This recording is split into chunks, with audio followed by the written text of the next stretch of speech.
समधि मिलन जब चलिले अपन पापा। समधि मिलन जब चलिले अपन पापा। काहे पापा नैना ढरे लोरये लाला।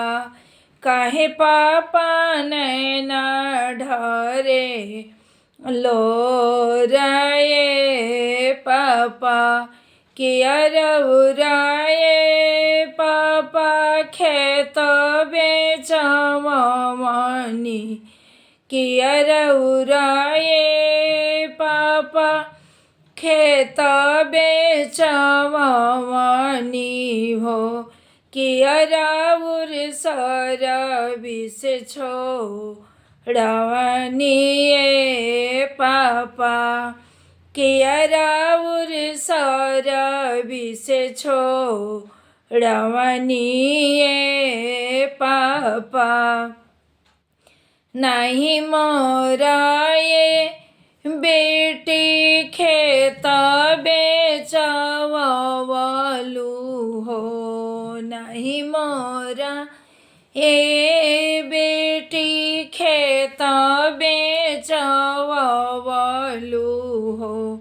नहीं मोरा सरविस छोड़वलू ए बेटी। नहीं मोरा सरविस छोड़वलू ए बेटी।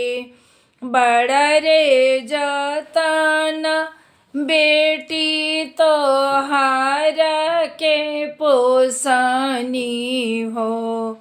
बड़ा रे जतन बेटी तोहारा के पोसनी हो। एही से नैना ढरे लोरा हे बेटी। परते से नूर बेटी होई जइबू सपना हो। परते से नूरवा बेटी होई जइबू सपना हो। एही से नैना ढरे लोरये बेटी। एही से नैना ढरे लोरये बेटी। देखिए जब बेटी विवाह के गीत कैसन लगता। अगर अच्छा लगी तो लाइक शेयर सब्सक्राइब ज़रूर करें। पेज के फॉलो करें मत भूलें तो प्लीज़ पेज के फॉलो भी करें।